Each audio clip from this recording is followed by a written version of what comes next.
Halo, selamat sore Tribuners. Anda sedang menyaksikan live update Tribun News edisi Jumat 4 Maret 2022. Sore ini akan kami sajikan informasi teraktual dan menarik yang dilaporkan secara langsung oleh reporter lapangan kami. Bersama saya Mesa Desirait, inilah live update selengkapnya.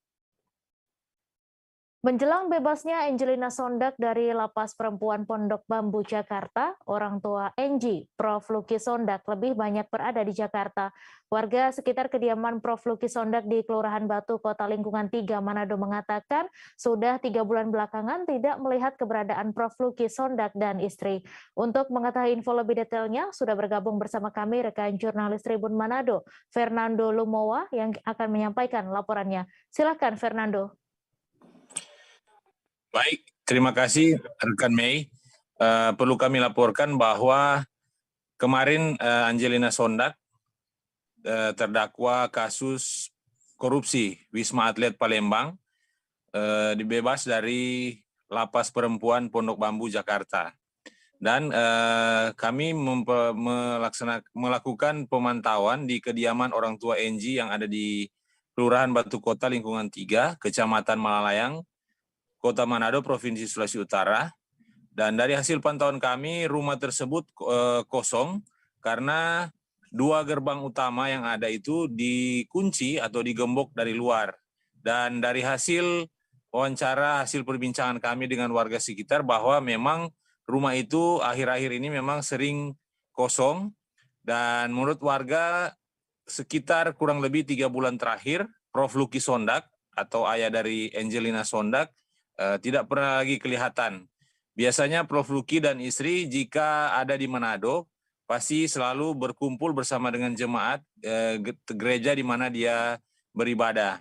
Dan menurut penuturan warga, sejak Angie menjalani masa hukumannya yang dimulai sejak tahun 2012, Prof. Luki Sondag dan keluarga memang lebih banyak berada di Jakarta, sering bolak-balik Jakarta, tetapi paling banyak memang di Jakarta. Dan menurut pengakuan warga, akhir-akhir ini memang keluarga tersebut sudah kurang berinteraksi dengan warga sekitar. Menurut mereka mungkin karena keluarga fokus untuk mendampingi Angie yang tengah menjalani masa hukuman di Lapas Perempuan Pondok Bambu, Jakarta. Dan perlu kami tambahkan bahwa setelah bebas kemarin, Angelina Sondag selain melakukan ziarah juga turut melaksanakan ibadah syukur bersama dengan keluarga besar Sondag di apartemen mereka di Jakarta. Dan dari informasi yang kami peroleh dari Prof. Luki Sondag bahwa Angelina belum bisa kembali ke Manado karena dia masih berstatus belum bebas murni, dalam arti dia harus masih melakukan wajib lapor 2 minggu sekali, dan dia baru bebas murni pada bulan Juni 2022. Diketahui bahwa Angie tersangkut kasus korupsi Wisma Atlet dan dia dihukum 10 tahun penjara dan masa hukumannya akan berakhir pada 27 Juni 2022. Demikian rekan Mei kami laporkan. Ya, baik, terima kasih Fernando dari Tribun Manado atas laporan Anda. Selamat bertugas kembali.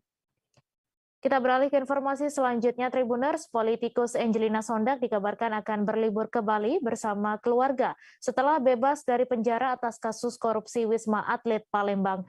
Kabar tersebut disampaikan oleh kuasa hukum Angelina Sondag, Hairudin, yang menyebut kliennya akan pergi ke Bali dalam waktu dekat.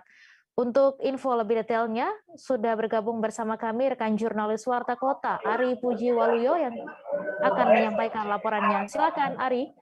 Ya, terima kasih rekan Mei. Ya, berikut kami laporkan bahwa beredar informasi Angelina Sondag akan pergi berlibur bersama keluarganya ke Bali dalam waktu dekat. Ketika kami konfirmasi kepada Balai Permasyarakatan Bapas kelas 1 Jakarta Selatan bahwa sampai detik ini pihak Angelina Sondag belum memberikan surat perizinan untuk pergi berlibur ke luar kota atau ke Bali. Tapi ketika nantinya akan memberikan surat izin untuk bepergian keluar kota, pihak Bapas akan mengizinkannya. Menurut Kepala Balai Pemasyarakatan Kelas 1 Jakarta Selatan, Diki Dwi Diantoro, pihaknya bisa mengizinkan untuk Angelina Sondang pergi berlibur bersama keluarganya ke Bali ataupun menyambangi orang tuanya yang berada di Manado, karena Ricky mengaku bahwa keberadaan orang tua dari Angelina Sondang ini berada di Manado. Dan alasan lain Ricky mengizinkan Angelina Sondang untuk pergi berlibur dan juga menemui orang tuanya karena memang itu adalah hal yang sangat krusial dalam hidupnya. Tak hanya pergi berlibur saja dan juga bertemu orang tua, tapi Ricky juga akan mengizinkan Angelina Sondang untuk menerima pekerjaan di luar kota karena setelah 10 tahun mendekam di penjara, bahwa Angelina Sondang ini seharusnya untuk kembali ke masyarakat dan juga berkegiatan dalam karirnya di Indonesia selama ini yang tertahan karena dia masuk penjara akibat kasus korupsi Wisma Atlet. Demikian rekan Mei, saya laporkan. Ya, baik. Terima kasih Ari atas laporan Anda. Dan Tribuners, wartawan kami juga telah menghimpun wawancara dengan Kepala Balai Pemasyarakatan Kelas 1 Jakarta Selatan. Berikut tayangannya untuk Anda. Mau pergi ke Bali, Anda disampaikan nggak minta izin ke depan mungkin?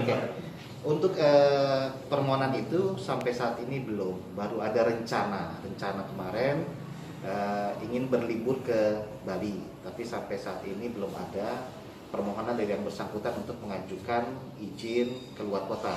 Karena untuk izin keluar kota memang harus mengajukan izin kepada kami pihak Bapas. Tapi masih diizinkan Pak nanti kalau kita lihat untuk kepentingannya apa dulu nantinya. Misal kalau nantinya nggak izin gimana itu Pak? seperti apa sih Pak? Ya. Yang dibolehkan untuk keluar kota dan lain-lain itu? Untuk keluar kota memang diizinkan untuk keperluan keluarga, kemudian berobat, izin karena dia bekerja. Lapor selama periode ditentukan. Jadi Egy wajib mengikuti bimbingan yang kita sudah tetapkan. Ketika dia masih dalam masa bimbingan, ketika dia ingin keluar kota maka dia tidak bisa keluar kota. Dia wajib mengikuti dulu bimbingan dari kita. Setelah bimbingannya selesai, misalnya tadi ada bimbingan kepribadian, bimbingan kemandirian, dia wajib ikut itu. Ketika dia sudah selesai mengikuti kewajiban itu, dia mau keluar kota, kita persilakan. Dan pasti yang utama adalah kewajiban dia untuk melakukan pembimbingan dulu, yang itu harus diutamakan. Berarti diselesaikan dulu ya Pak? Betul. Sudah berapa tahap atau langkah untuk yang melakukan selesai kewajibannya dia? Gimana? Langkahnya dan berapa banyak tahapan? Yang pertama, Egy akan mengikuti tahapan 1/3 masa bimbingan, setengah, kemudian 2/3 masa bimbingan. Dan itu di tahapan-tahapan itu ada kegiatan-kegiatan yang harus dia ikuti yang sesuai dengan sudah ditetapkan oleh PK-nya. Apakah itu bimbingan kepribadian, kemandirian, nanti akan ditetapkan oleh PK-nya. Selama dalam masa CM ini, inilah bimbingan harus dia ikuti, dan itu harus dipatuhi oleh Egy. Taman Mini Indonesia Indah tengah direvitalisasi sejak Januari 2022 guna mendukung presidensi G20. Untuk merombak konsep yang ada, maka sedang dikaji terkait penutupan TMII untuk sementara waktu. Namun hingga saat ini TMII masih dibuka untuk pengunjung umum. Untuk info selengkapnya akan disampaikan rekan jurnalis Tribun Jakarta, Nur Indah Farah yang kini sudah terhubung bersama kami. Silakan Indah. Baik Mei dan rekan Tribun, bisa disampaikan bahwa Taman Mini saat ini tengah mengalami revitalisasi untuk mendukung presidensi G20, di mana revitalisasi ini telah dimulai pada Januari 2022 atau sejak awal tahun ini, dan direncanakan rampung pada Oktober 2022 mendatang.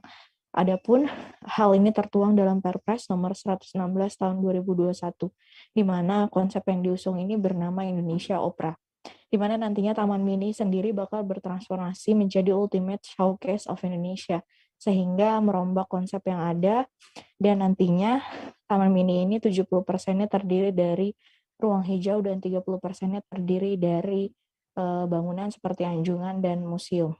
Kemudian, hingga saat ini proses penutupan sementara masih tetap dikaji karena revitalisasi yang masih terus dilanjutkan. Kemudian hingga di saat ini bisa disampaikan bahwa Taman Mini masih dibuka untuk kunjungan umum, di mana para pengunjung hanya dapat melalui pintu 3 yang berada di dekat terowongan Ceger, sehingga nantinya ketika pengunjung yang datang membeli tiket, kemudian akan diinformasikan oleh petugas bahwa beberapa bagian di dalam Taman Mini mengalami revitalisasi, sehingga hanya sedikit wahana atau museum dan anjungan rumah adat yang bisa dikunjungi. Sementara bagi anjungan-anjungan atau wahana atau unit rekreasi yang ada, bila ditutup dengan seng atau diberi penanda bahwa sedang adanya revitalisasi, maka tidak bisa dilalui ataupun tidak bisa dikunjungi. Seperti itu, Mei. Ya, baik. Terima kasih Indah dari Tribun Jakarta atas laporan Anda. Selamat bertugas kembali. Kita beralih ke informasi selanjutnya, Tribuners. Pemerintah melalui Kementerian Hukum dan HAM memberikan layanan bantuan hukum gratis bagi warga kurang mampu. Di Nusa Tenggara Timur sendiri terdapat 15 organisasi bantuan hukum atau OBH yang memberikan layanan tersebut. Untuk info selengkapnya akan disampaikan rekan jurnalis Pos Kupang, Irfan Hoi, yang kini sudah terhubung bersama kami. Silakan, Irfan. Halo Mei. Baik, Mei dan Tribuners, bisa saya sampaikan berkaitan dengan organisasi bantuan hukum gratis yang diprogramkan oleh Kementerian Hukum dan HAM, Kantor Wilayah Nusa Tenggara Timur untuk tahun 2022 sendiri. Disampaikan dari Kepala Kantor Kanwil Kemenkumham Wilayah NTT, Ibu Dominika Jone. Dia menyampaikan bahwa 15 OBH, 15 organisasi bantuan hukum yang terdaftar di Kemenkumham ini merupakan organisasi yang sudah terverifikasi dari total 40 OBH yang sebelumnya mendaftar pada tahun 2021 lalu, yang kemudian diverifikasi oleh pihak Kemenkumham Kantor Wilayah NTT. Nantinya 15 OBH yang tersebar di wilayah Nusa Tenggara Timur ini memberikan bantuan hukum gratis bagi warga ataupun orang-orang yang membutuhkan bantuan hukum. Nah, sementara untuk fokusnya sendiri, menurut Kepala Kantor Wilayah Kemenkumham NTT, Ibu Dominika Jone, dia menyampaikan bahwa fokusnya pada masyarakat atau keluarga yang memang benar-benar kurang mampu, sehingga dia menyarankan bagi warga yang memang hendak ingin menggunakan jasa berkaitan dengan hukum ini bisa mengajukan ataukah bisa memberikan mengakses layanan bantuan hukum itu dengan membawa kartu tanda penduduk dan juga surat keterangan kurang mampu dari desa atau ke kelurahan. Nah, sementara dari OBH ini juga bisa memberikan bantuan hukum bagi warga binaan yang ada di lapas melalui surat keterangan ataukah surat pemberitahuan dari kepala lapas yang bersangkutan. Dia menurut Kepala Kantor Wilayah, dia menyampaikan bahwa sebenarnya 15 OBH ini memang masih sangat kurang, tetapi menurut verifikator, menurut orang yang memverifikasi berkas yang masuk ikut mendaftar, hanya terdapat 15 OBH yang melakukan yang lolos, yang dinyatakan lolos untuk bisa bekerja sama dan bisa memberikan bantuan hukum bagi masyarakat. Untuk itu dia berharap agar ke depannya OBH ataukah lembaga bantuan hukum yang ada di Nusa Tenggara Timur bisa lebih banyak lagi membantu ataukah mendaftar ke Kementerian Hukum dan HAM Kantor Wilayah NTT agar memberikan pendampingan dan juga bantuan hukum bagi masyarakat, karena menurut dia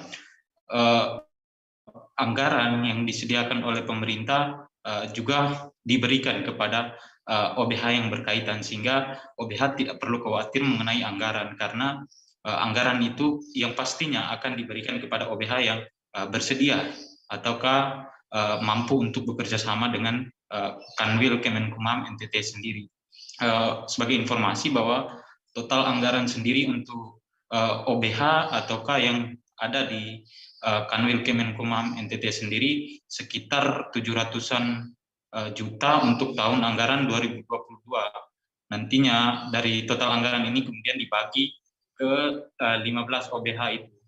Dan untuk sistem pembayarannya sendiri, tiap kasus ataukah tiap tahapan akan dilakukan pembayaran oleh kantor Kementerian Hukum dan HAM wilayah NTT. Demikian, Mei. Ya, terima kasih Irfan atas laporan Anda. Dan Tribuners, wartawan kami juga telah menghimpun wawancara dengan Kepala Kanwil Kemenkumham Nusa Tenggara Timur. Berikut tayangannya untuk Anda. Di verifikasi tahun berikutnya. Dan kita juga bersyukur karena gini, ada lembaga-lembaga bantuan hukum di NTT ini yang memang sama sekali tidak mendapatkan anggaran dari kami, tapi mereka juga bekerja sama dengan kami untuk menangani perkara-perkara pro bono. Itu ada juga. Jadi sekarang ini kan kami punya kebijakan di setiap UPT ini harus ada pos bakum. Jadi di setiap UPT pemasyarakatan itu ada kantor pos bakum, pos bantuan hukum untuk masyarakat tidak mampu. Nah, ini juga salah satu cara pendekatan-pendekatan untuk misalnya memastikan pelayanan kualitas itu baik atau tidak. Juga supaya menghindar tidak ada pungutan uang, benar-benar pertemuan berjalan dengan baik, kualitas pertemuan juga ada dan sebagainya. Itu juga dibuka pos baku. Maka OBH yang terdaftar itu rata-rata ada pos baku di kami.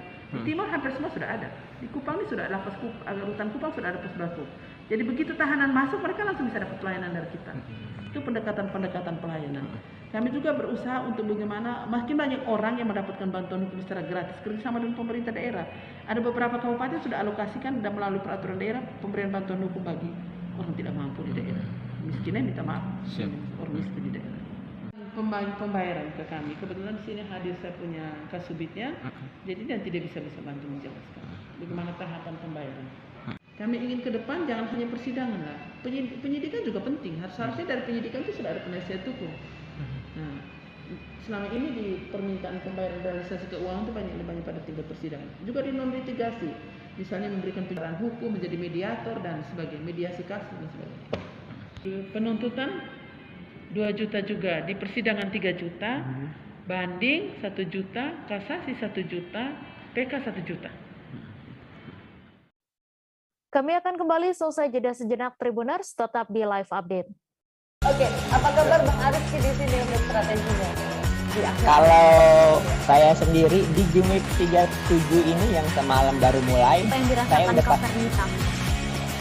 sebenarnya aku nggak ngerasa itu penangkapan atau penggerebegan atau apapun itu. Karena gini loh, posisinya aku kriteria. Jadi kita mengenal disebut dengan stroke yang tidak berdarah dengan stroke yang berdarah.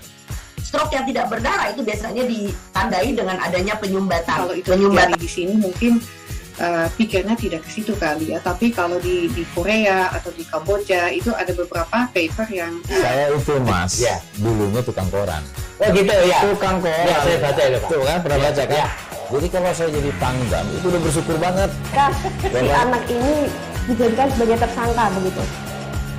Ya kalau ini kita bicara yang di luar kasus Sibolga ya. Dengan nama hujan shower, di mana terdapat batas jelas antara daerah hujan dan tidak hujan yang biasanya terjadi pada fase awal mature stage atau tahap berbahaya itu Kang.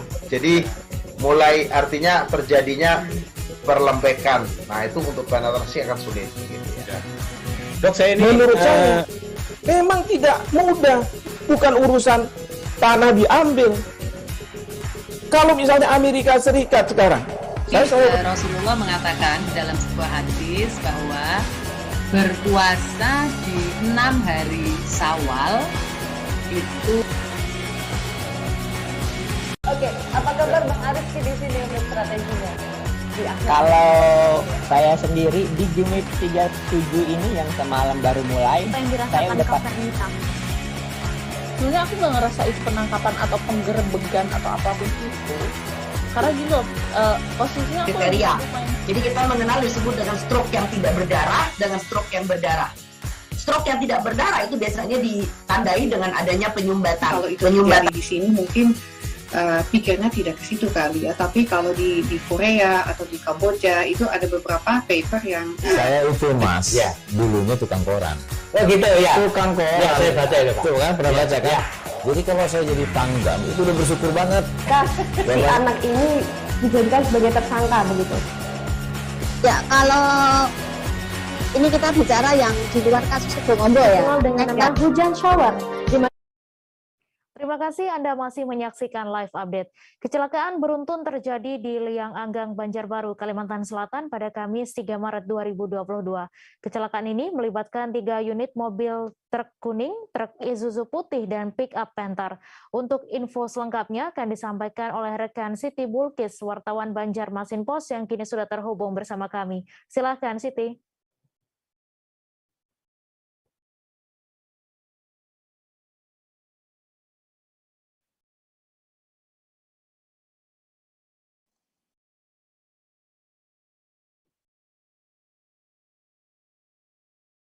Halo, Siti.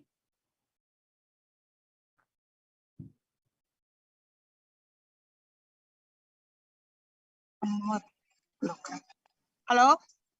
Iya, silakan Siti dengan laporan Anda. Iya, ya, baik. Kecelakaan beruntun pada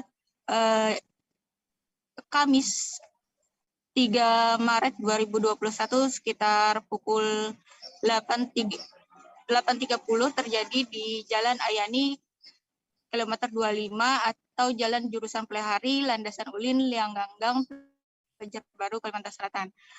Berdasarkan informasi dan keterangan dari pihak unit Lantas Polres Banjarbaru, kecelakaan beruntun tersebut melibatkan 3 unit mobil, yaitu truk Mitsubishi kuning yang dikemudikan oleh Bahrudin dan mobil truk Isuzu putih yang dikemudikan oleh Jaya Dinor dan mobil pick-up Panther yang dikemudikan oleh Dian. Ketiga mobil tersebut datang dari arah Bundaran Liang Ganggang menuju ke arah Kabupaten Tanah Laut. Pada saat di jalur atau tepatnya di Jalan Ayani kilometer 25, tiba-tiba saja mobil truk Mitsubishi kuning yang dikemudikan oleh Bahrudin hendak mampir ke salah satu bengkel yang posisinya ada di sebelah kanan jalan. Kemudian dikarenakan saat itu kondisinya dalam kecepatan tinggi, mobil Mitsubishi putih mobil Isuzu putih yang ada tepat di belakangnya tidak dapat merem dan menabrak bagian belakang mobil truk kuning yang dikemudikan oleh Bahrudin. Dan secara spontanitas juga mobil yang ada di belakang mobil truk Isuzu putih yang dikemudikan oleh Jaya Dinor, yaitu mobil Panther yang dikemudikan oleh Dian, juga menabrak bagian belakang sebelah kiri. Pada saat kecelakaan tersebut, informasinya supir dari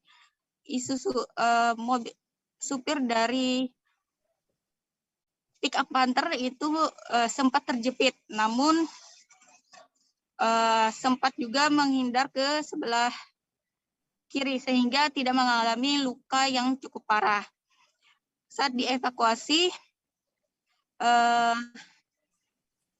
supir dari pick-up Panther itu hanya dibawa ke tukang pijat, dan untuk yang supir Isuzu putih itu lebih parah karena mengalami luka-luka sehingga harus dibawa atau dievakuasi ke RS Idaman Kota Banjarbaru.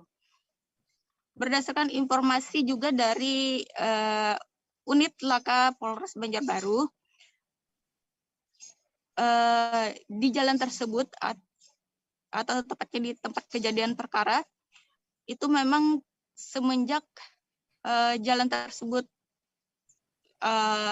bagus atau sudah lancar diperbaiki, cenderung pengguna jalan baik itu mobil maupun sepeda motor selalu melintas dengan kecepatan yang lebih tinggi, dan di sana juga tidak ada terpasang rambu kecepatan.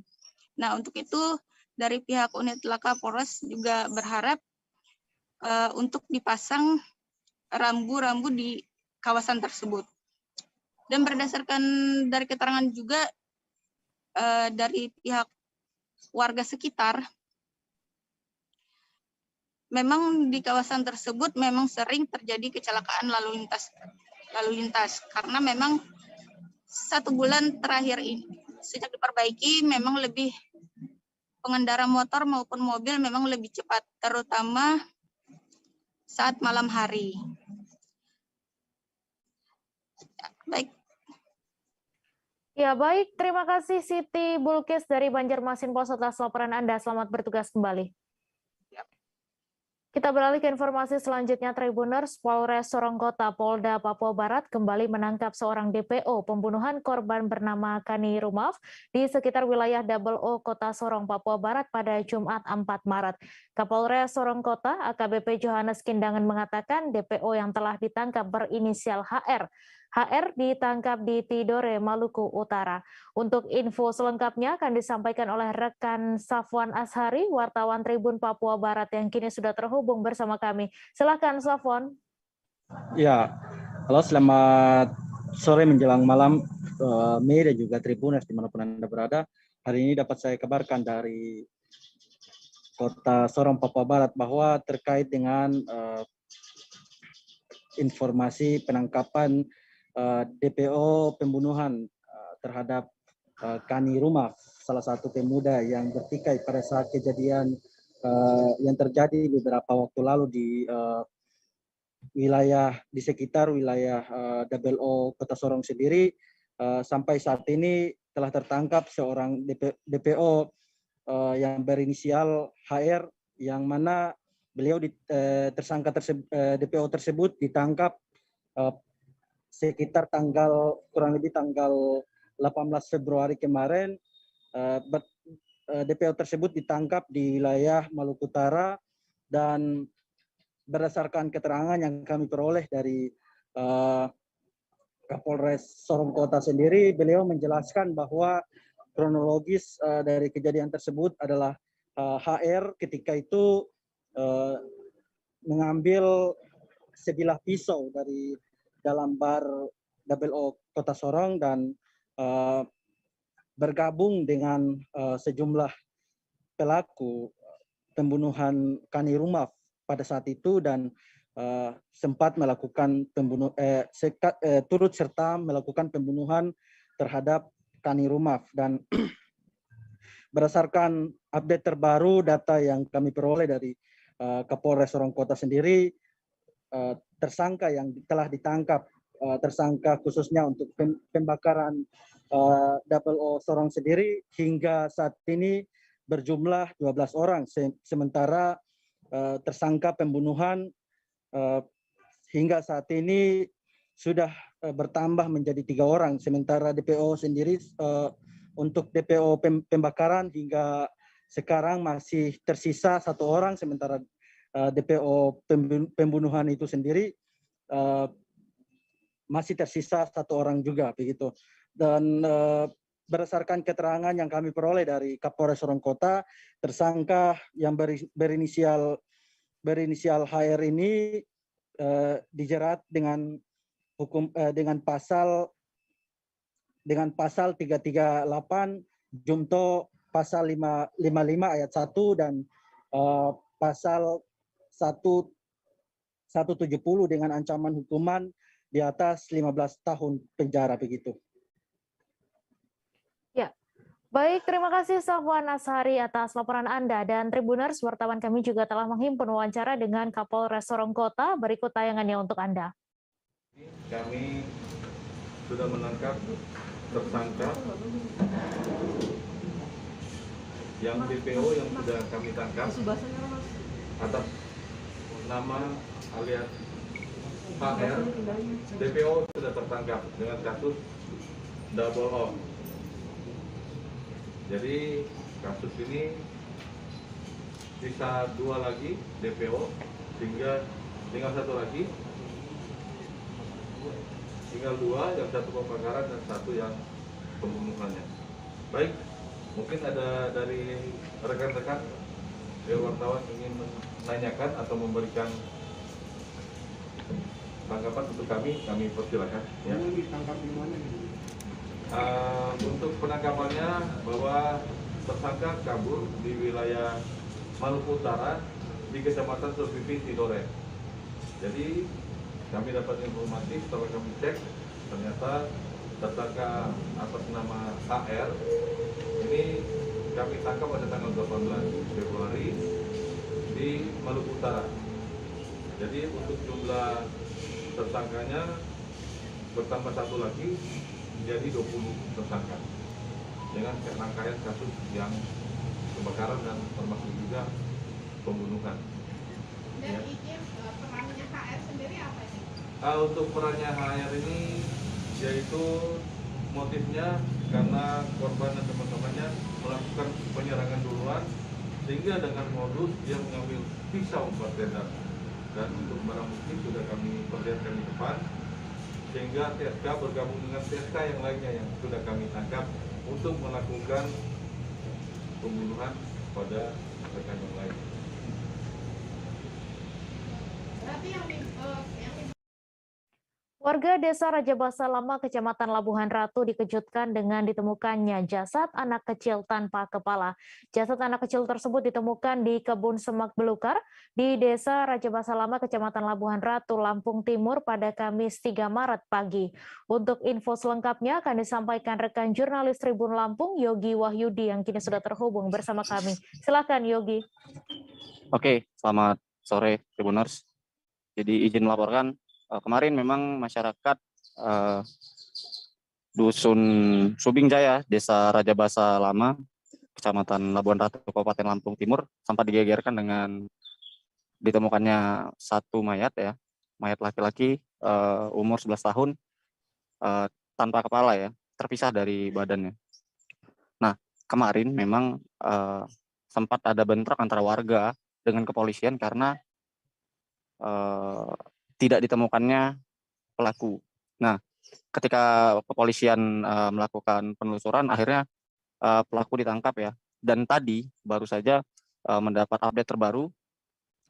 Jadi motif pembunuhan terhadap mayat anak kecil tersebut ya, yang bernama Raffi, umur 12 tahun, itu karena berebut buah durian yang jatuh. Menurut Kasat Reskrim Polres Lampung Timur, AKP Ferdiansyah mengatakan kemarin hari Kamis tanggal 3 Maret 2022 pukul 4.30 tersangka atas nama Khairul berumur 45 tahun bersama dengan ayahnya sedang berada di dalam gubuk areal perkebunan di area Desa Rajabasa Lama. Nah, ketika tak lama berselang dari situ ada durian yang jatuh dan diambil oleh si korban Raffi ya. Nah, ketika dibawa oleh Raffi, yang diambil itu merupakan areal perkebunan milik si pelaku. Nah, ketika pelaku ingin mengambil durian tersebut, korban itu menodongkan sebilah pisau ya kepada pelaku. Korban menodongkan pada pelaku, namun seketika direbut oleh pelaku dan pelaku langsung menusuk dan mendorong dan memenggal kepalanya. Nah, setelah dari situ pelaku mencoba untuk menghilangkan barang bukti ya, dengan cara dipisahkan antara mayat dan kepalanya 50 sampai 100 meter dari lokasi, dan sempat ke area sungai ya untuk membersihkan kondisi tubuhnya yang penuh darah, pakaiannya dibuang, membersihkan pisau dan lain-lain. Namun ketika dikonfirmasi kepada kepala dusunnya, Zakwan, dia mengatakan jika sebenarnya Khairul itu dalam gangguan jiwa karena beberapa waktu lalu juga pernah melakukan pembongkaran makam, kuburan seperti itu di desa itu juga. Ketika diwawancara dengan warga-warga sekitar juga, warga mengatakan memang sudah geram dengan si Khairul yang dikabarkan dalam gangguan jiwa. Namun Kasat Reskrim sampai detik ini belum berani memastikan untuk apakah dia orang dalam gangguan jiwa ataupun bukan. Kurang lebih seperti itu. Terima kasih. Ya baik, terima kasih Yogi atas laporan Anda. Dan Tribuners, wartawan kami juga telah menghimpun wawancara dengan paman korban. Berikut tayangannya untuk Anda. Gimana kita dari keluarga kita untuk dengan adanya musibah ini? Ya untuk awal kita kan ini ya shock lah ya kan. Ya karena pertama kejadian tadi pagi kan dengar kayak gitu, kita langsung ke TKP gitu. Oleh TKP pihak dari anggota kepolisian yang udah ada di tempat ya kan. Jadi kita di situ ya melihat situasi yang sudah memang korban memang mayatnya sudah tidak berkepala lagi gitu ya kan. Ya saya selaku pamannya ya shock lah. Artinya ya enggak sekilas nggak bisa terima ya. Cuman sudah kita ulangin lagi ya, mau diapain lagi ya kan gitu loh. Tapi si korban ini lagi memang nunggu duluan, Bang? Enggak, jadi tadi pagi memang jalannya kata si warga memang jam 4, jam subuh. Subuh itu dia berangkat sama teman-temannya. Nah, setelah itu dia nggak tahu di TKP itu dia terpisah sama teman-temannya gitu loh. Ya jadi ada suara teriakan, cuman teman-temannya itu udah nggak ada di situ. Korban ini anak berapa sih, Bang? Dari anak berapa? Dua. Dari berapa saudara? 3. Korban ini siapa namanya? Raffi.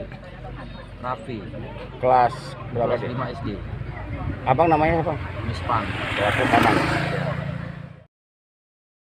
Warga Imopuro, Kecamatan Metro Pusat, Kota Metro Lampung digegerkan dengan ditemukannya mayat tanpa identitas. Mayat tak dikenali itu ditemukan di sebuah sumur. Tak ada satupun warga sekitar yang mengenali sosok mayat tersebut. Pihak kepolisian juga masih menyelidiki kasus ini. Untuk kabar selengkapnya akan disampaikan langsung oleh rekan wartawan Tribun Lampung, Indra Simanjuntak, yang kini sudah terhubung bersama kami. Silahkan Indra. Ya baik, Mei dan Tribuners, penemuan mayat di sumur wakaf atau dikenal juga dengan nama sumur Bandung ini memang menjadi perbincangan hangat di warga Metro karena lokasi ditemukannya itu berada di salah satu sumur tertua di mana sampai hari ini masih dimanfaatkan sebagai warga untuk pasokan air bersih. Nah, dari saksi mata Sarmin yang kami temui di TKP, mayat tanpa identitas ini ditemukan sekitar pukul 11 kemarin, itu dengan posisi tertidur dan telah dikelilingi semut, begitu Mei. Kemudian karena curiga dan takut, saksi mata ini melaporkan ke Pamong setempat, ke RW, dan diteruskan ke pihak kepolisian. Nah, dari informasi yang kami terima di TKP dari pihak kepolisian, itu tidak ada tanda atau luka di sekujur atau di tubuh korban. Dan informasi terbaru, korban ini mayat tanpa anonim ini merupakan tunawisma atau gelandangan berasal dari Kabupaten Lampung Utara dengan identitas namanya Gofar. Demikian, Mei.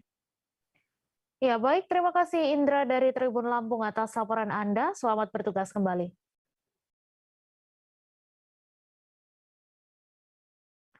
Kami masih akan menyajikan informasi menarik untuk Anda. Selesai jeda sejenak, tetap di Live Update.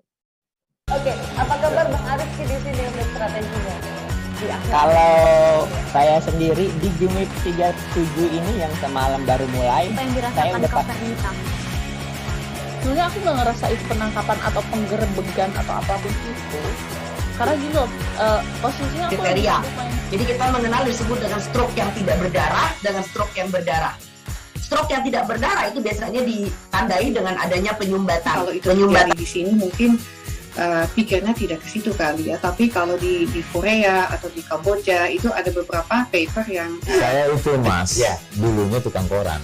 Oh gitu ya. Tukang koran. Ya, saya baca itu Pak. Tuh kan pernah baca kan? Ya. Jadi kalau saya jadi tanggam itu udah bersyukur banget. Si anak ini dijadikan sebagai tersangka begitu. Ya, kalau ini kita bicara yang di luar kasus Sebongombo ya. Dikenal dengan nama hujan shower, di mana terdapat batas jelas antara daerah hujan dan tidak hujan yang biasanya terjadi pada fase awal mature stage atau tahap berbahaya itu Kang. Jadi mulai artinya terjadinya perlembekan. Nah itu untuk penetrasi akan sulit begitu ya. Dok, saya ini menurut saya memang tidak mudah, bukan urusan tanah diambil. Kalau misalnya Amerika Serikat sekarang, Rasulullah mengatakan dalam sebuah hadis bahwa berpuasa di 6 hari Syawal itu. Oke, apa kabar Bang Arif di sini untuk strateginya? Kalau saya sendiri di Jumip 37 ini yang semalam baru mulai, saya udah sebenarnya aku nggak ngerasa itu penangkapan atau penggerebegan atau apapun itu, karena gini loh, posisinya kriteria. Jadi kita mengenal disebut dengan stroke yang tidak berdarah dengan stroke yang berdarah. Stroke yang tidak berdarah itu. Terima kasih Anda masih menyaksikan Live Update. Operasi pasar minyak goreng kembali digelar oleh Dinas Perdagangan Kota Padang. Kali ini operasi pasar ini digelar dari Selasa 1 Maret 2022 hingga Sabtu 5 Maret 2022 mendatang. Untuk detail informasinya akan disampaikan langsung oleh rekan jurnalis Tribun Padang, Rahmat Panji, yang kini sudah terhubung bersama kami. Silakan Panji.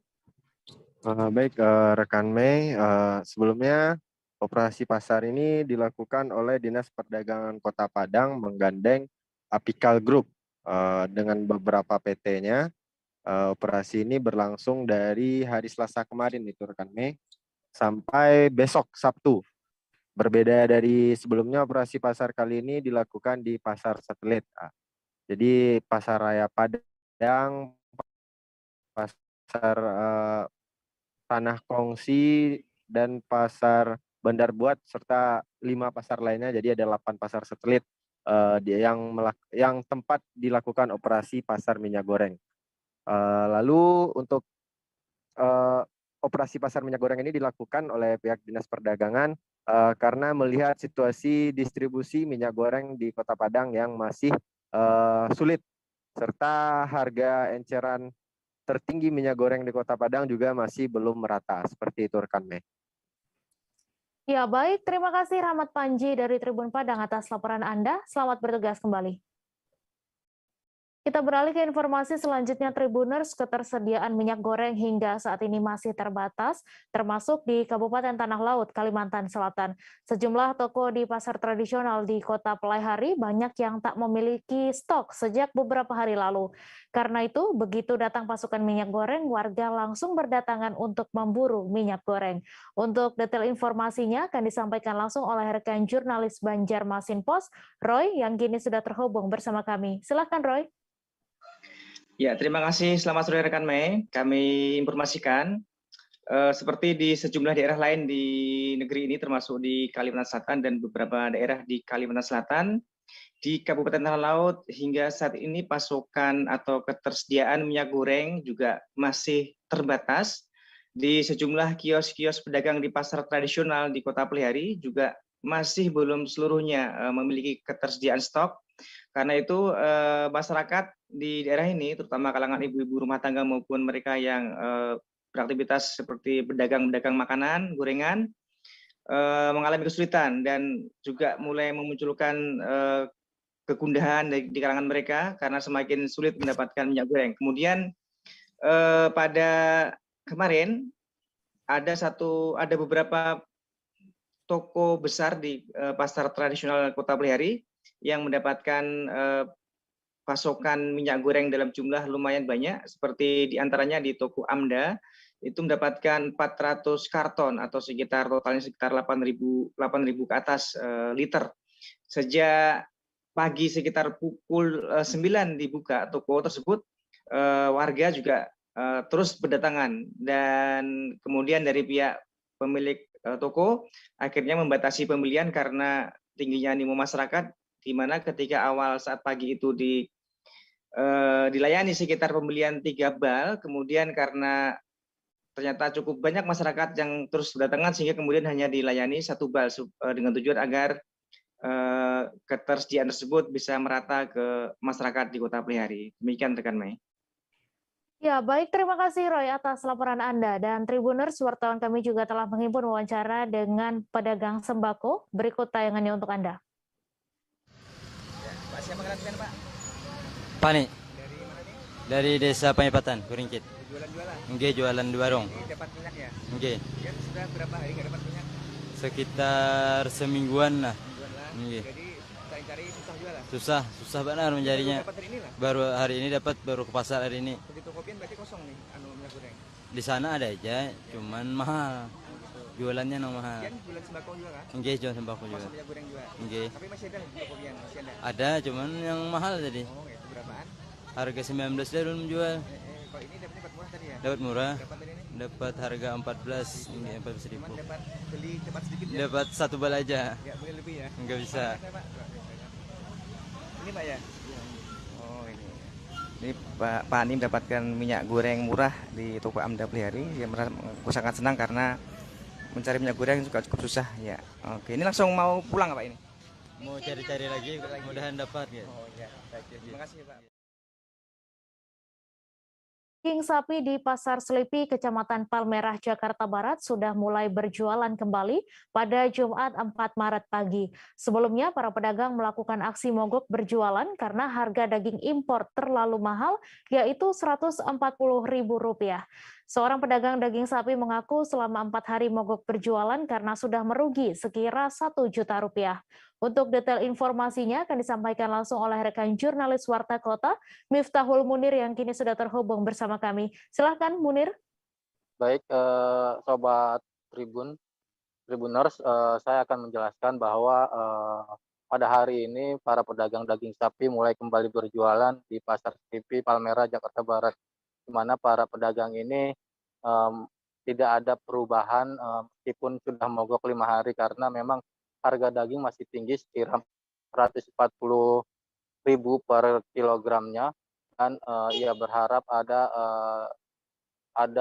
adanya tindakan dari pemerintah untuk menurunkan harga daging di pasaran karena selama 5 hari berdagang salah satu pedagang bernama Adi ini merasa rugi sekira 1 juta karena memang keuntungan berjualan sehari dia mendapat 200.000.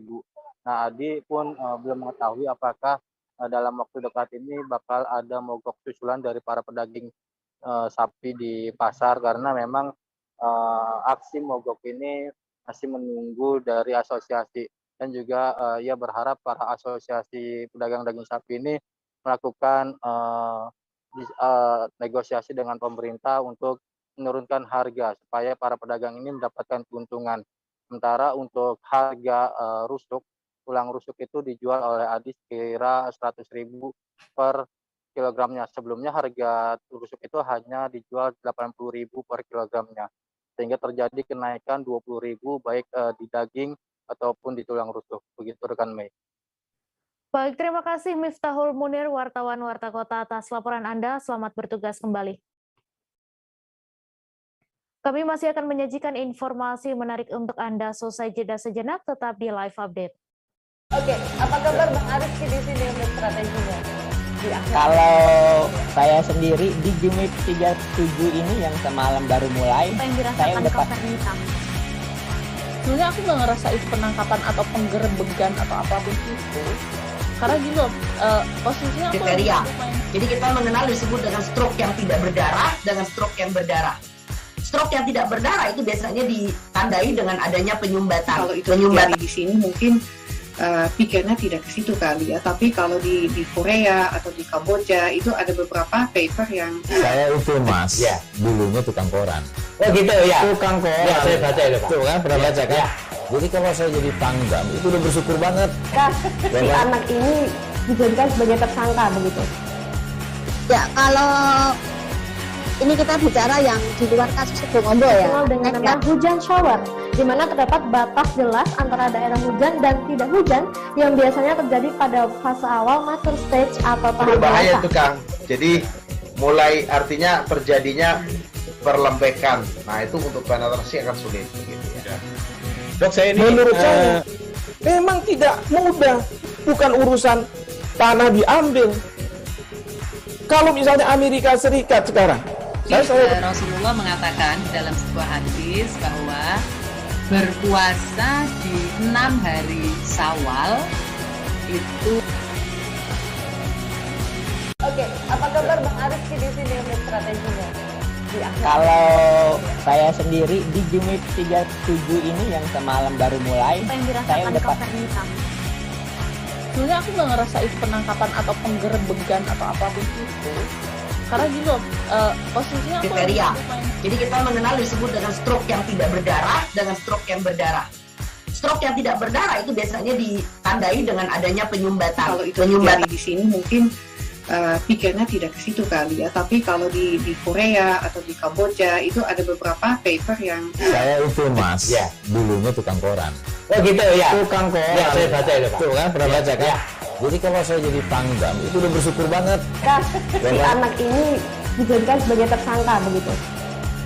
Ya, kalau ini kita bicara yang di luar kasus Sebongombo ya. Dengan nama hujan shower, di mana terdapat batas jelas antara daerah hujan dan tidak hujan yang biasanya terjadi pada fase awal mature stage atau tahap berbahaya dewasa. itu Kang. Jadi mulai artinya terjadinya perlembekan. Nah itu untuk penetrasi akan sulit. Gitu ya. Dok, saya ini menurut saya memang tidak mudah, bukan urusan tanah diambil.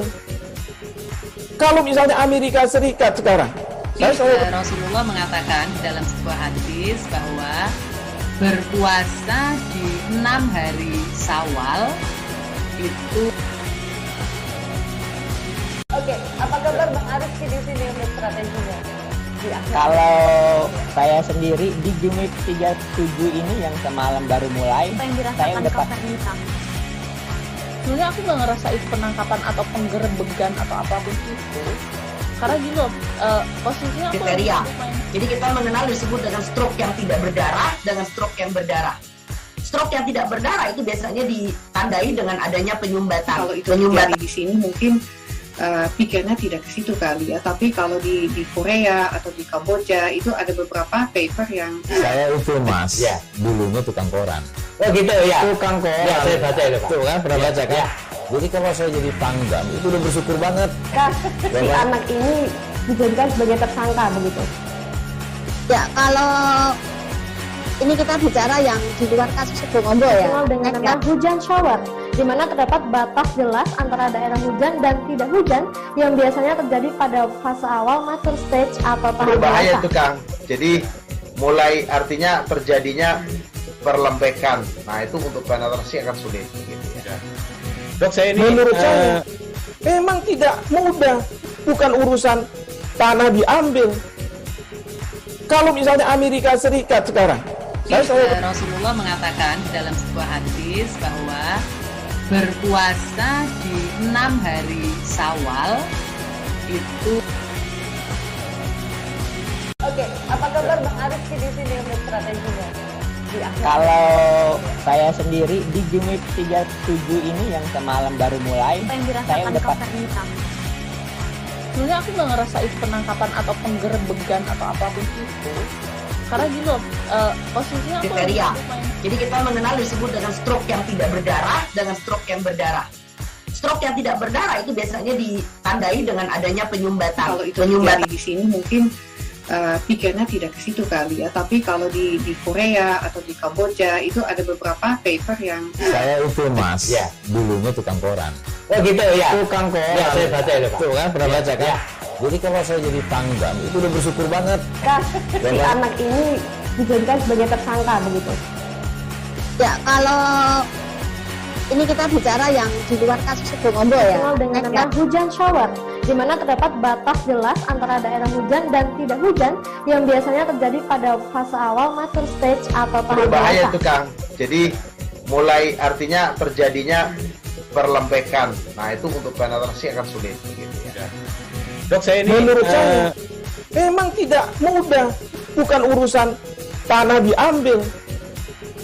Kalau misalnya Amerika Serikat sekarang, Rasulullah mengatakan dalam sebuah hadis bahwa berpuasa di 6 hari Syawal itu. Oke, apa kabar Bang Arif di sini untuk strateginya? Kalau saya sendiri di Jumip 37 ini yang semalam baru mulai, saya udah sebenarnya aku nggak ngerasa itu penangkapan atau penggerebegan atau apapun itu, karena gini loh, posisinya aku kriteria. Jadi kita mengenal disebut dengan stroke yang tidak berdarah dengan stroke yang berdarah. Stroke yang tidak berdarah itu biasanya ditandai dengan adanya penyumbatan. Kalau itu terjadi di sini mungkin pikirnya tidak ke situ kali ya, tapi kalau di Korea atau di Kamboja itu ada beberapa paper yang Saya itu Mas, dulunya tukang koran. Oh gitu ya. Tukang koran. Ya, saya baca itu Pak. Tuh kan, pernah baca kan? Jadi kalau saya jadi pangdam itu udah bersyukur banget. Si anak ini dijadikan sebagai tersangka begitu. Ya, kalau ini kita bicara yang di luar kasus Sebongombo ya. Dikenal dengan nama hujan shower, di mana terdapat batas jelas antara daerah hujan dan tidak hujan yang biasanya terjadi pada fase awal mature stage atau tahap berbahaya dewasa. itu Kang. Jadi mulai artinya terjadinya perlembekan. Nah itu untuk penetrasi akan sulit. Gitu ya. Dok, saya ini menurut saya memang tidak mudah, bukan urusan tanah di. Terima kasih Anda masih menyaksikan live update.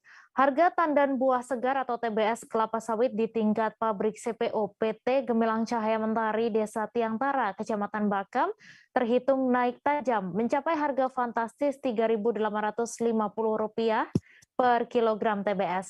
Sebelumnya, di tanggal 19 Februari lalu, harga kelapa sawit tercatat hanya Rp3.450 per kilogram TBS-nya. Untuk info selengkapnya akan disampaikan langsung oleh rekan wartawan Bangka Pos, Edwardi, yang kini sudah bergabung bersama kami. Silakan Edwardi.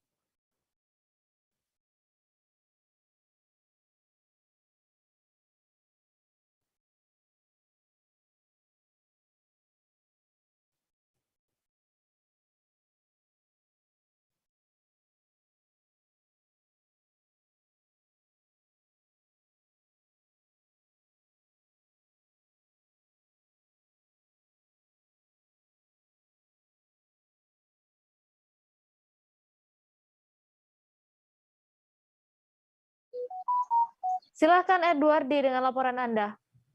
Ya, terima kasih.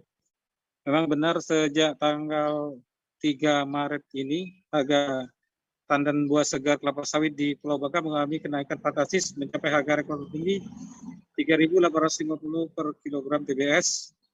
Nah, sementara harga di tingkat pabrik CPO, kemudian untuk harga di tingkat pedagang di petani dibeli dari pedagang pengumpul sekitar Rp3.500 sampai Rp3.550 per kilogram TBS ya, per kilogram TBS. Ya, berdasarkan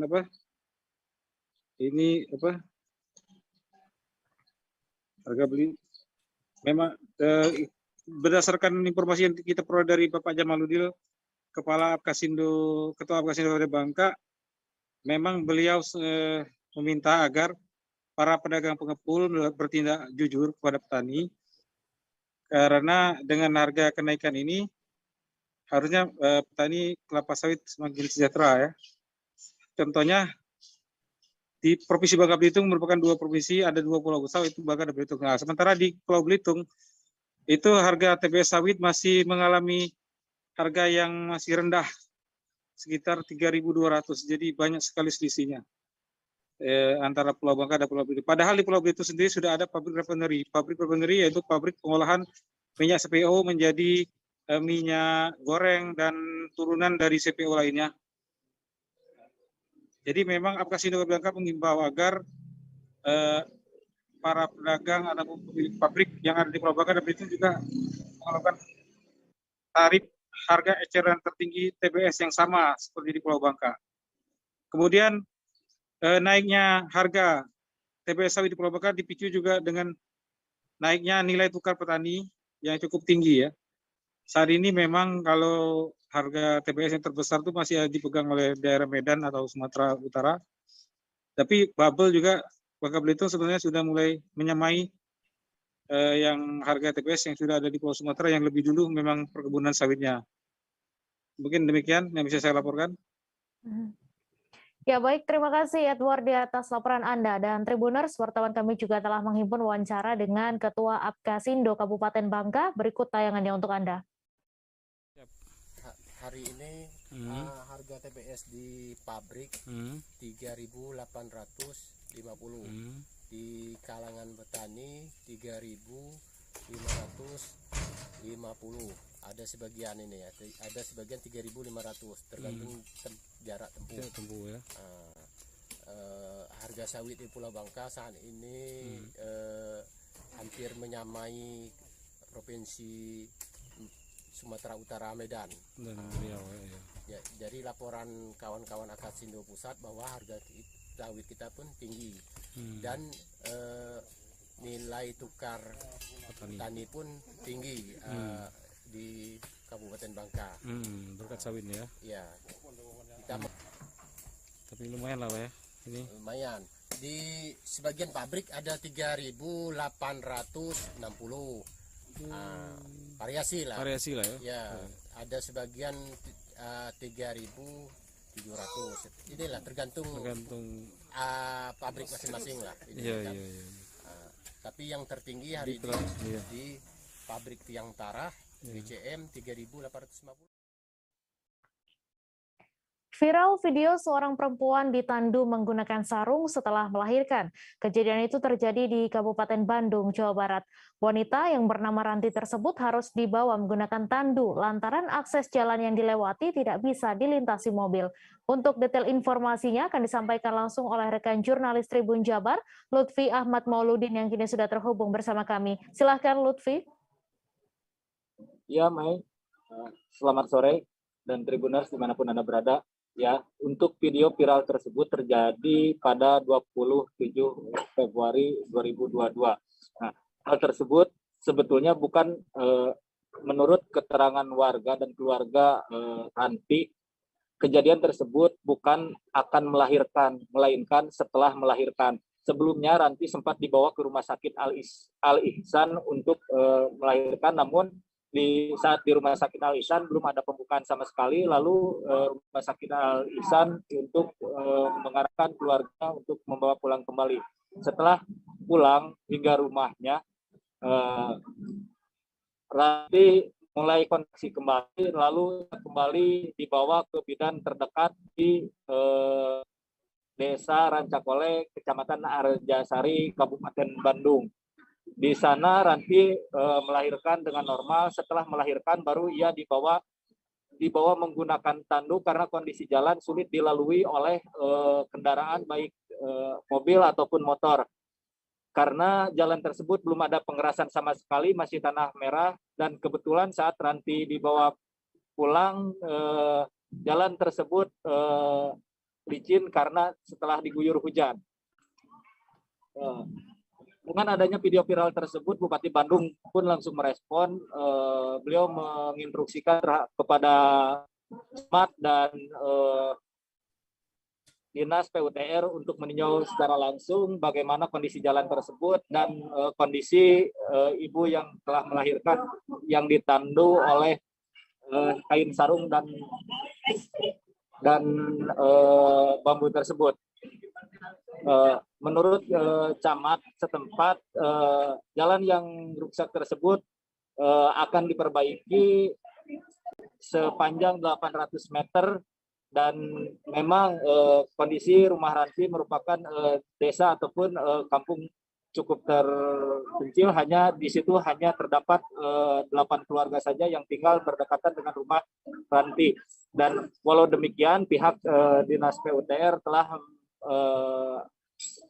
turun langsung meninjau, melihat bagaimana untuk pembangunan jalan selanjutnya supaya masyarakat di daerah tersebut tidak kesulitan mengakses ketika hujan ataupun ketika panas. Nah, menurut camat setempat, menurut camat Arjasari, untuk perbaikan jalan tersebut baru akan dilakukan pengerasan terlebih dahulu karena tidak memungkinkan untuk pengaspalan ataupun membuat hot mix. Mungkin cukup sekian, Mai, laporan dari saya. Ya baik, terima kasih Lutfi atas laporan Anda. Dan Tribuners, wartawan kami juga telah menghimpun wawancara dengan sepupu dari Ranti. Berikut tayangannya untuk Anda. Itu kerasannya itu jam 2 subuh, udah dibawa ke Rumah Sakit Al-Ihsan. Kondisinya di sini hujan gerimis, jadi kepaksa walaupun dia kondisinya gak bisa jalan, dipaksa dibopong. Cuma kemarin kejadian yang viral itu dibawa pakai tandu pakai sarung, emang kejadiannya tuh dia itu udah ngelahirin, cuman kan keadaan udah ngelahirin dia gak punya tenaga apa-apa, jadi tandu dibopong pakai sarung waktu perjalanan mau pulang. Itu tuh sempat dibawa ke rumah sakit juga katanya? Iya, udah sempat dibawa ke rumah sakit dulu, ke Rumah Sakit Al-Ihsan, cuman waktu itu belum ada pembukaan apa-apa, disuruh pulang dulu. Pas udah pulang, mungkin karena di jalan juga lama, ada pembukaan, dibawa lagi ke bidan terdekat, karena jauh ke dokter. Melahirkannya jam berapa teh? Melahirkannya jam 1.20. Siang? Iya, siang. Selain itu teh, akses jalannya seperti apa sih teh? Iya, akses jalannya itu ke sini masih jalan tanah, jadi susah untuk dilalui. Kalau nggak ada hujan bisa mobil ke sini, motor juga. Cuman kalau hujan nggak bisa, soalnya kendalanya jalannya licin dan nggak bisa dilalui sama mobil. Terus tadi juga katanya sebelumnya juga yang melahirkan daerah sini juga seperti itu ya, juga ya? Sama. Ke tahun-tahun kemarin juga ada yang ngelahirin di sini sama seperti itu. Sama, ya. Cuman viralnya sekarang gitu. Padahal kemarin-kemarin juga udah ada kejadian seperti ini. Melahirkan seperti ini juga. Harapannya apa sih Teh? Dan maksudnya untuk ke pemerintahnya sendiri gitu Teh, terutama untuk akses jalannya sendiri gitu. Ya harapan saya ya semoga jalannya cepat dibangun, ya lebih padat, bisa dijalani pakai mobil. Soalnya kan kendaraan di sini susah, pingin kemana-mana juga jalan aksesnya. Pingin dipercepat saja lah, pingin dibagusin jalannya supaya bisa cepat-cepat dilalui itu.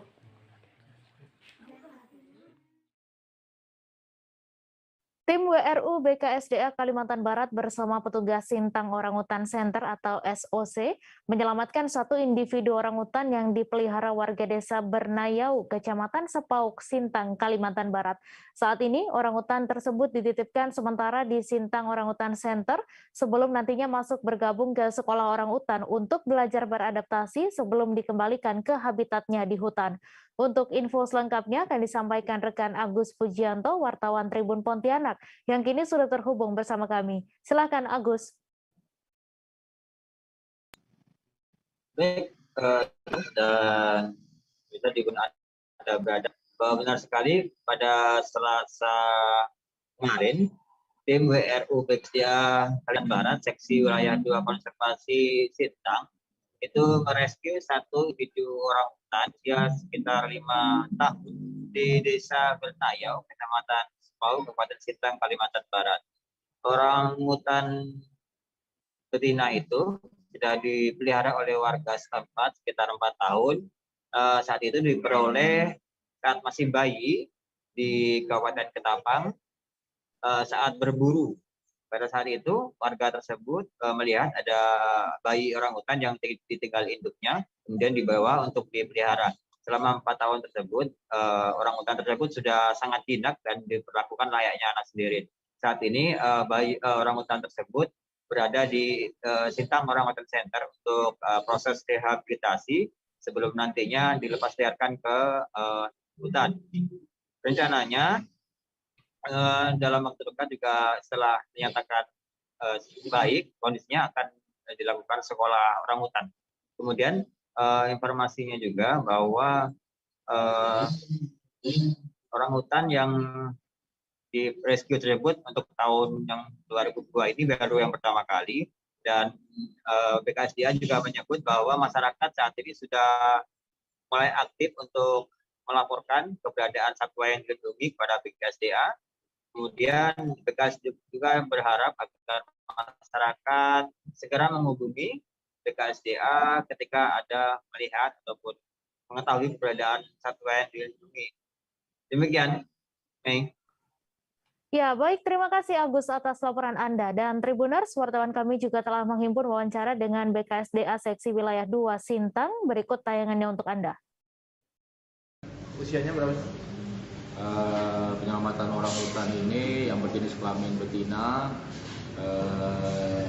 berlokasi di Desa Bernayau, Kabupaten Sintang, Kecamatan Sepauk. Itu berdasarkan informasi adanya masyarakat yang memelihara orangutan berumur sekitar 4 sampai 5 tahun. Orangutan itu didapat dari pada waktu mereka berburu di daerah Ketapang kilometer 110. Pada waktu itu mereka mendapatkan anak orangutan masih kecil dan dibawa mereka pulang dan dipelihara. Kemudian pihak BKSDA mendapat informasi dari Yayasan Planet Indonesia bahwa ada masyarakat yang memelihara orangutan. Oleh itu maka tim meluncur ke tempat untuk melakukan edukasi bahwa orangutan itu sangat dilindungi, dan oleh pemiliknya akhirnya diserahkan ke BKSDA Kalbar Seksi Wilayah 2 Sintang.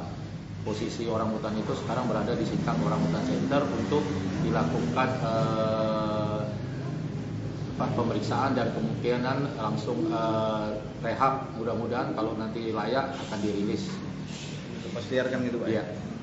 Ada perlawanan nggak Pak dari pemilik itu? Pemilik sangat kooperatif. Mereka juga akhirnya sadar bahwa orangutan itu dilindungi, tapi mereka pas berburu ke daerah Ketapang itu tidak menemukan orang indukan lagi orangutan, hanya anakan, makanya mereka membawa pulang di center. Kalau tahun lalu ada berapa individu yang seingatnya? Tahun lalu sekitar ada 6 ekor. 6 individu orangutan. Pak, sejauh ini bagaimana sih keaktifan masyarakat untuk melaporkan satwa yang dilindungi ke BKSDA ini?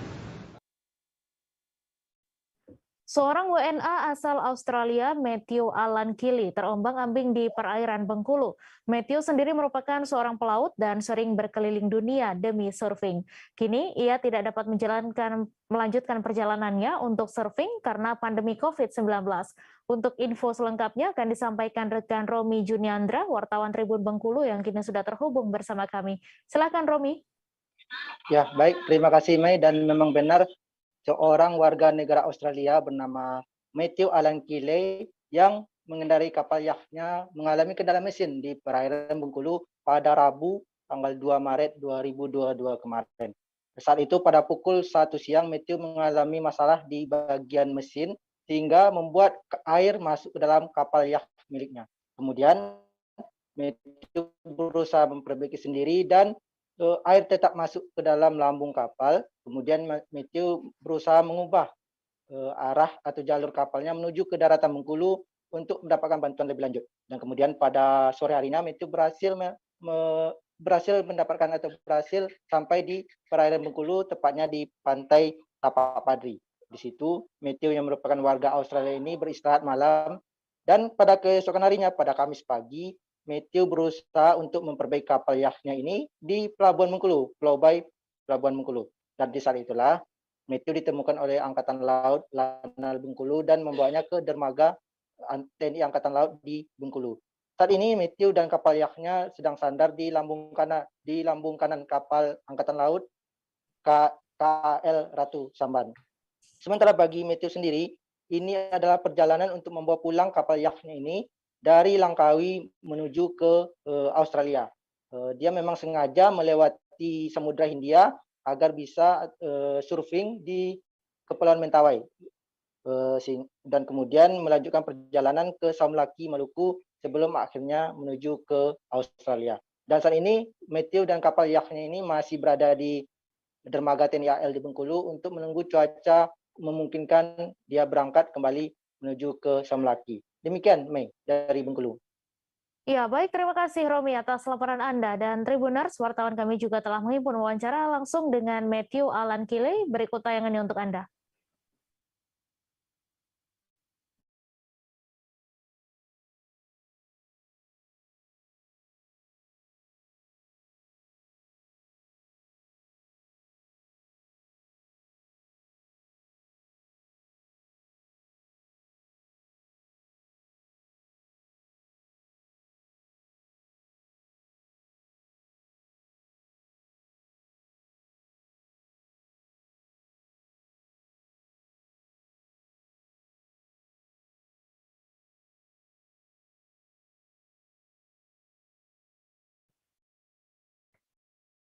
Fakultas Kedokteran Universitas Airlangga menambah rumah sakit jejaringnya untuk memperluas pembelajaran mahasiswa program profesi dokter spesialis atau PPDS. Kerjasama ini ditandai dengan penandatanganan kerjasama FK Unair dan RSUD Dr. Sutomo dengan RSIA Kendang Sari dan RSIA Kendang Sari Mer pada Jumat 4 Maret.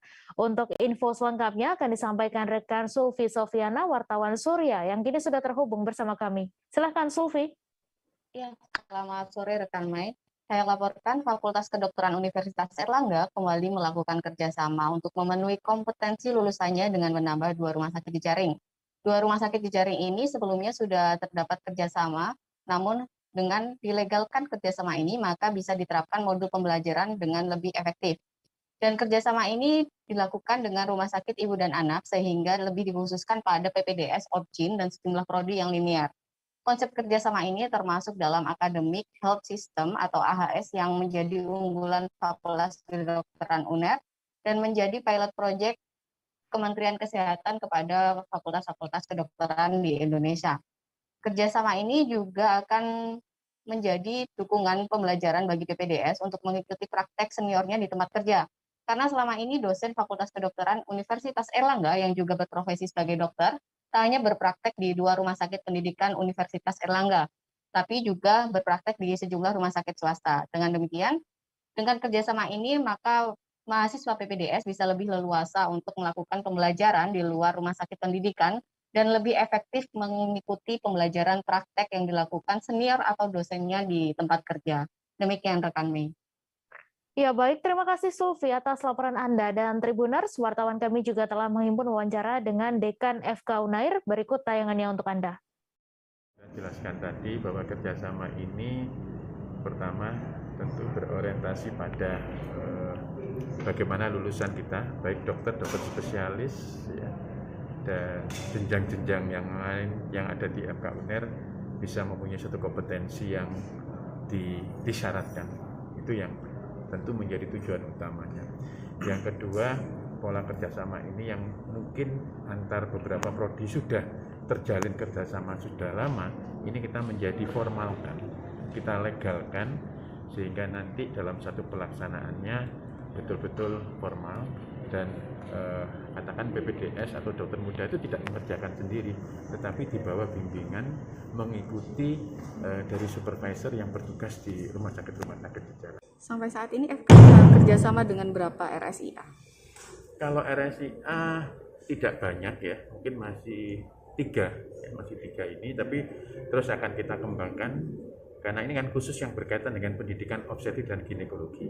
Tetapi kita ketahui bahwa di FK Unair ini kan banyak prodi-prodi yang lain, bedah saraf, urologi, ortopedi yang tentu membutuhkan lahan di pendidikan di luar rumah sakit yang ada saat ini, yaitu Dr. Sutomo dan Rumah Sakit Unair. Kami akan kembali selesai jeda sejenak. Tribuners tetap di live update. Oke, apa kabar Bang Arif di sini untuk strateginya? Kalau saya sendiri di Jumip 37 ini yang semalam baru mulai, saya udah sebenarnya aku nggak ngerasa itu penangkapan atau penggerbegan atau apapun itu, karena gitu posisinya aku kriteria. Jadi kita mengenal disebut dengan stroke yang tidak berdarah dengan stroke yang berdarah. Stroke yang tidak berdarah itu biasanya ditandai dengan adanya penyumbatan. Kalau itu terjadi di sini mungkin pikirnya tidak ke situ kali ya, tapi kalau di Korea atau di Kamboja itu ada beberapa paper yang saya itu Mas, ya, dulunya tukang koran. Oh gitu ya. Tukang koran. Ya, saya baca itu Pak. Tuh kan, pernah baca kan? Ya. Jadi kalau saya jadi pangdam itu udah bersyukur banget. Si anak ini dijadikan sebagai tersangka begitu. Ya, kalau ini kita bicara yang di luar kasus Sebongombo ya. Dengan nama hujan shower, di mana terdapat batas jelas antara daerah hujan dan tidak hujan yang biasanya terjadi pada fase awal mature stage atau tahap berbahaya itu Kang. Jadi mulai artinya terjadinya perlembekan. Nah itu untuk penetrasi akan sulit. Gitu ya. Dok, saya ini menurut saya memang tidak mudah, bukan urusan tanah diambil. Kalau misalnya Amerika Serikat sekarang, Rasulullah mengatakan dalam sebuah hadis bahwa berpuasa di 6 hari Syawal itu. Terima kasih Anda masih menyaksikan live update. Kebakaran di area kilang PT Pertamina Persero kembali terjadi. Kali ini kebakaran pada area RUV Pertamina Balikpapan. Kebakaran terjadi pada Jumat 4 Maret 2022 sekira pukul 10:42 waktu Indonesia Tengah. PT Kilang Pertamina Internasional langsung gerak cepat memadamkan api dan memastikan kilang Balikpapan saat ini dalam kondisi aman dan tetap dapat beroperasi. Untuk info selengkapnya akan disampaikan rekan wartawan Tribun Kaltim Muhammad Zain yang kini sudah terhubung bersama kami. Silakan Zain. Baik, selamat sore rekan Mei. Jadi bisa dilaporkan bahwa insiden kebakaran yang menimpa kawasan kilang minyak PT Pertamina sendiri ini berawal dari percikan yang itu diperkirakan sekitar pukul 10:30 waktu Indonesia Tengah. Kemudian dari percikan tersebut menimbulkan api yang langsung membesar dan menghanguskan satu pabrik plant 3B.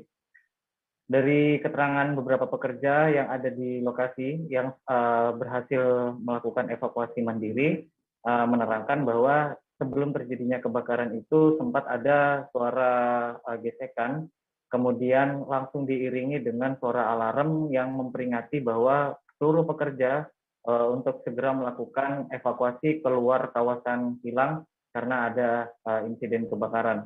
salah satu pekerja bernama Hairullah tadi mengatakan bahwa setelah alarm berbunyi, dia langsung keluar bersama dengan pekerja lain. Ada yang berlari, ada juga yang menggunakan transport kendaraan perusahaan. Setelah sampai keluar, mereka langsung bergegas untuk melihat dari kejauhan bagaimana kondisi kebakaran itu terjadi. Pantauan dari kawasan Jalan Baru yang berada di 1 kilometer dari kawasan kilang tersebut, untuk tinggi api sendiri kurang lebih mencapai 5-10 meter ke udara dengan kondisi asap putih tebal. Nah, setelah kejadian percikan itu di awal, dari pihak Pertamina sendiri langsung mengerahkan kurang lebih 4 unit pemadam, ditambah juga dengan pemadam statis yang langsung melakukan upaya pemadaman ketika ada hawa panas yang ada di pabrik tersebut.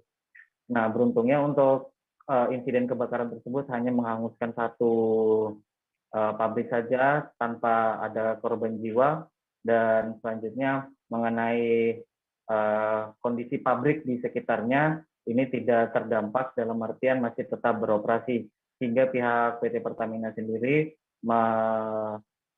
memastikan bahwa stok bahan bakar maupun stok LPG di Kalimantan tidak terpengaruh atas kejadian insiden ini.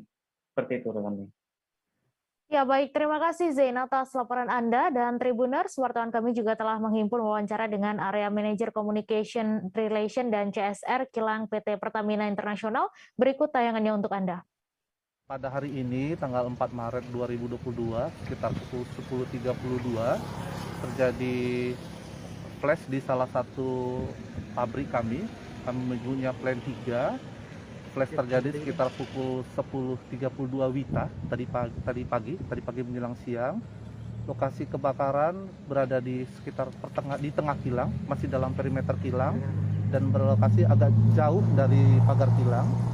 Kondisi pada pukul 11 tadi dan sampai saat ini api sudah bisa dikendalikan dengan mengerahkan 4 mobil pemadam kebakaran. Jadi selain 4 mobil pemadam kebakaran, juga di sekitar pabrik terdapat pemadam statis yang langsung bekerja pada waktu terjadi flash pertama kali. Kondisi api saat ini kalau kita lihat dari luar kilang sudah tidak ada lagi asap juga sudah tidak kelihatan, dan kami berharap masyarakat tidak perlu panik karena kondisi kilang saat ini sudah tetap beroperasi normal.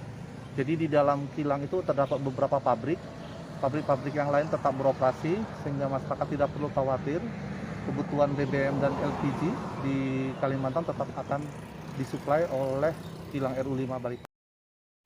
Sampah berserakan di Jalan Terminal Kelurahan Sidodadi, Kecamatan Wonomulyo, Kabupaten Polewali Mandar dikeluhkan warga.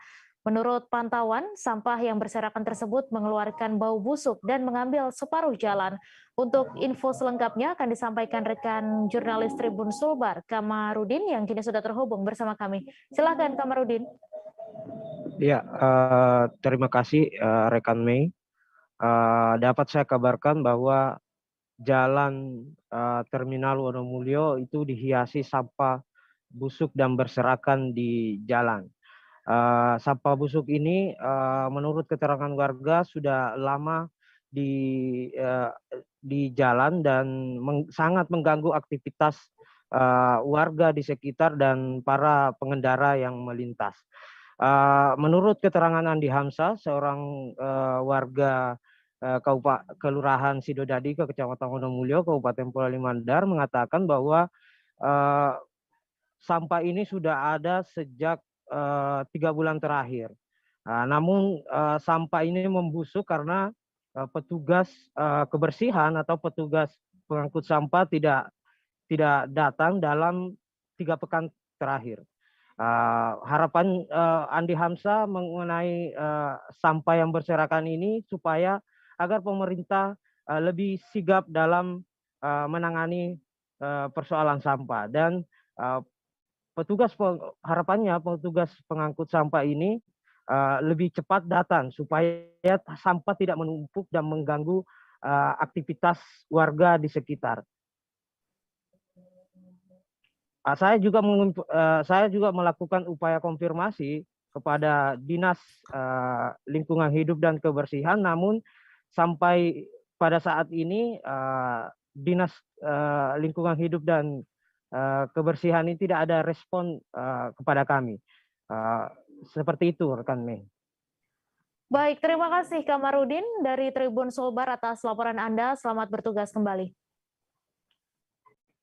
Kita beralih ke informasi selanjutnya, Tribuners. Penggunaan plastik dalam kehidupan sehari-hari sudah menjadi hal yang nyaman bagi banyak orang. Berbeda dengan seorang warga desa Pongkar, Kecamatan Tebing, Kabupaten Karimun yang bernama Aditya Saputra, yang memiliki ide inovatif dan kreatif untuk mengolah limbah sampah plastik menjadi bahan bakar minyak. Berawal saat bekerja sebagai tukang las di salah satu bengkel di Pekanbaru, Aditya dan 3 rekannya mengolah limbah plastik menjadi bahan yang bermanfaat. Untuk info selengkapnya akan disampaikan langsung oleh rekan jurnalis Tribun Batam, Yeni Hartati, yang kini sudah terhubung bersama kami. Silahkan Yeni.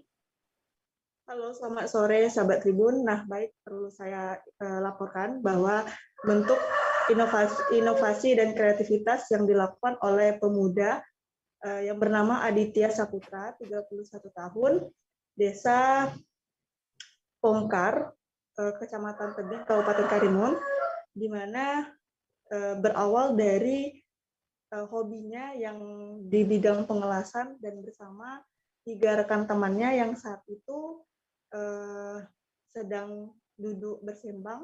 Nah, di mana mereka ini menciptakan satu inovasi alat yang berguna atau berfungsi dan bisa bermanfaat bagi khalayak ramai. Sehingga Aditya ini bersama rekannya menciptakanlah alat yang memang secara langsung mereka menciptakan dari barang-barang bekas, di mana dalam alat yang dibuat ini berasal dari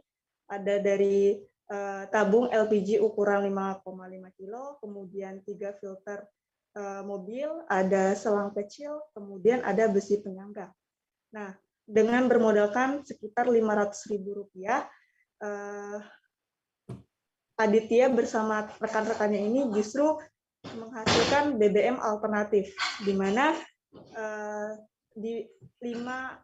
dengan memanfaatkan limbah plastik yang diketahui bahwa saat ini plastik ini tidak dapat terurai hingga 100 tahun ke depan.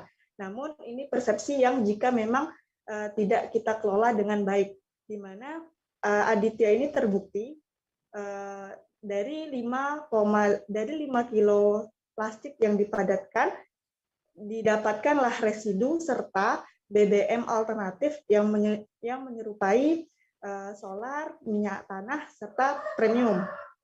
Di mana ya sahabat Tribun, kita ketahui bahwa saat ini minyak tanah serta premium saat ini memang sudah tidak digunakan lagi.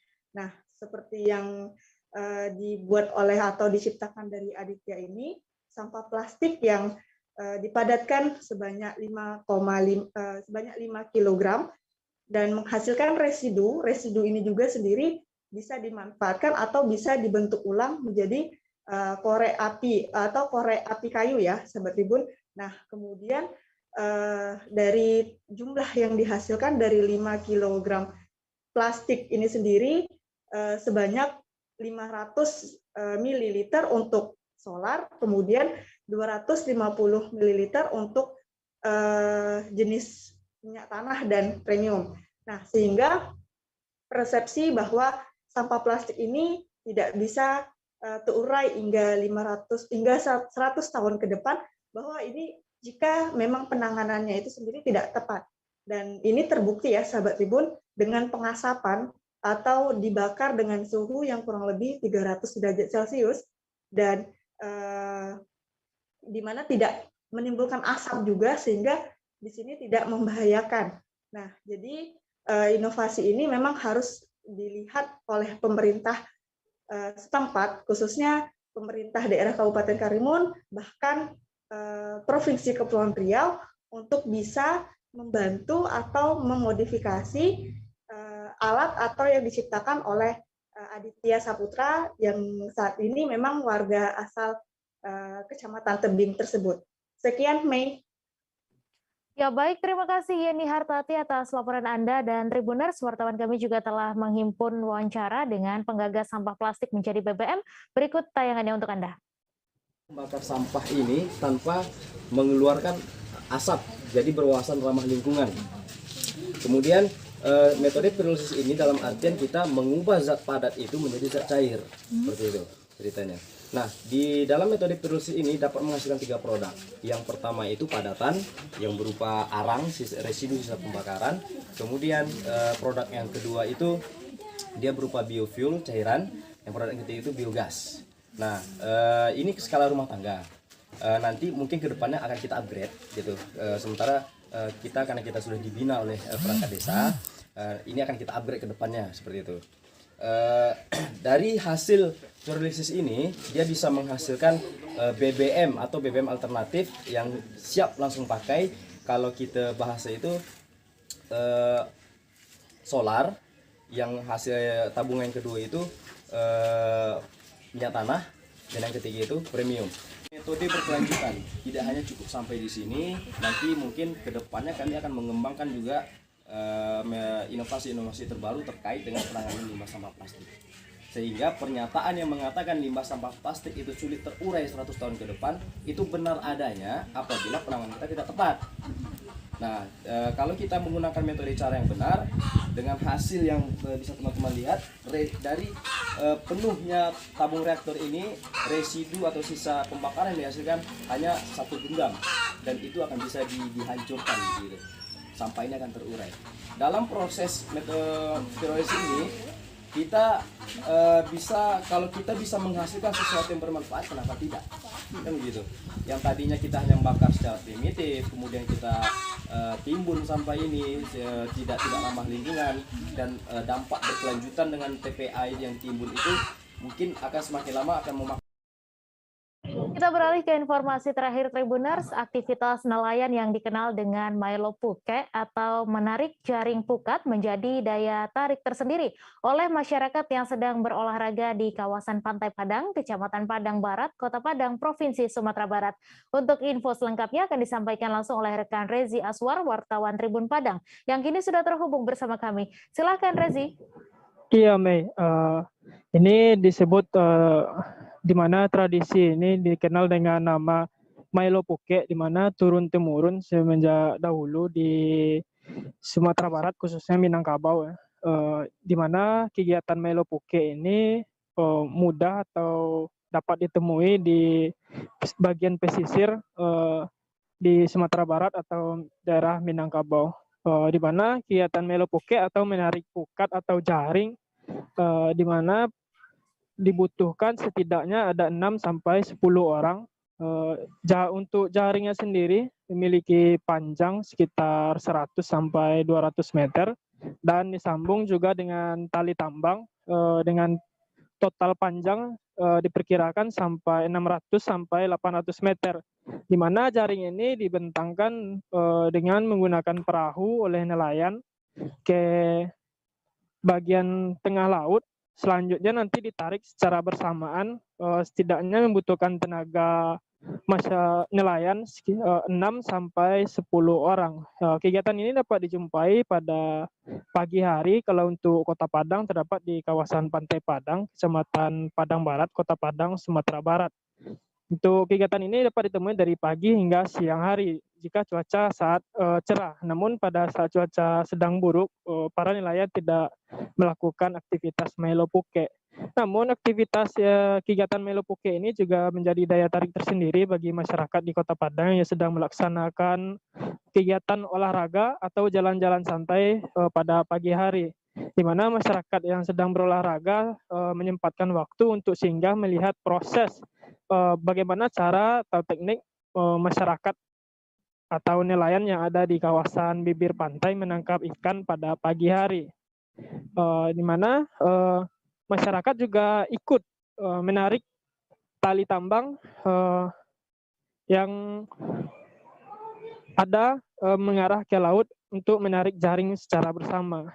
Nanti ikan yang setelah didapat langsung dibeli oleh pembeli yang sedang melakukan aktivitas di bibir pantai. Begitu, Mei. Baik, terima kasih Rezi Aswar, wartawan Tribun Padang atas laporan Anda. Selamat bertugas kembali.